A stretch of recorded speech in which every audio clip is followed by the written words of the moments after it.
So how was it to have Sir Paul introduce you to the Hall of Fame? it was great. Again, that was sort of like closing a loop, because really it was an amazing thing. I had struck out. A band had collapsed that I was in, and I had failed to get anything started here in the States. We're talking about 68, so... Yeah, well, we're talking about 67. 67, 68, yeah, 66, right. 67.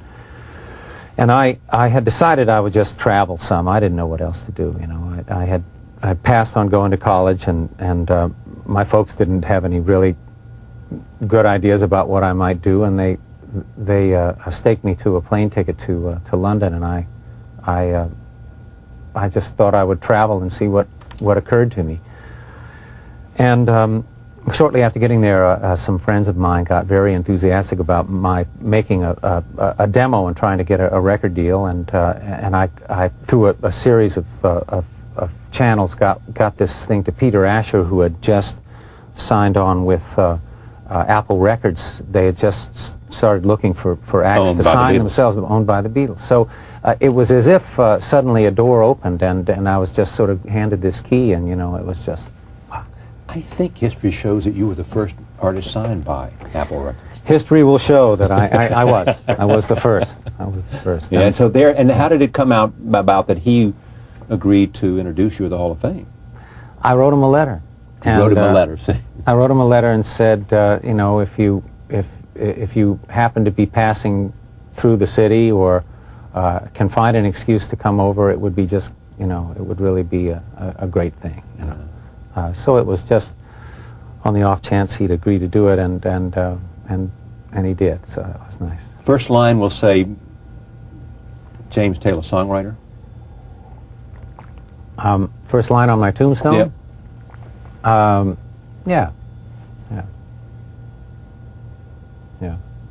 I mean, I joke and say folk singer. You know, folk singer here dead in bizarre accident. You know. Yes. But you know what? You're gonna die at old age. I mean, you're gonna be still singing there at 90. It's true. You've been asked this 1,000 times, and I've never asked you, so realizing it's a stupid question, but I'll ask it anyway. I'll try to find a stupid answer. Don't worry about a thing. Help me out. Okay, yeah, right. I mean, is there one song that means more to you than anything else? There are a couple. There are a couple. Caroline, in my mind, when I wrote it, I knew I had something. You know. Yes. It was very early on, and it was it did a job on me. You know, it did some work for me, internal work for me.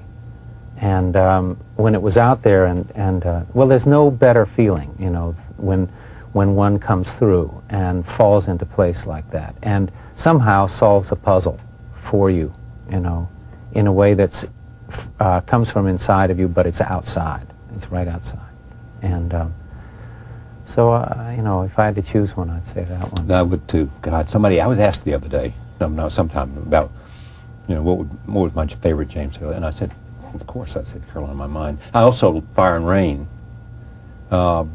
in part because I also was reminded of that because on September 11th, right after it, you know, you performed that.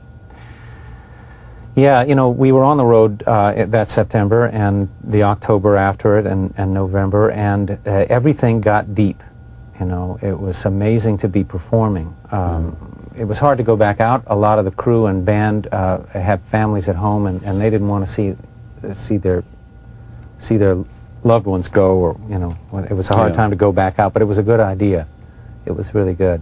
And Fire and Rain started, it was somehow reanimated in a way. I don't know why exactly, but maybe it's just that it is a type of emotional connection that people were feeling.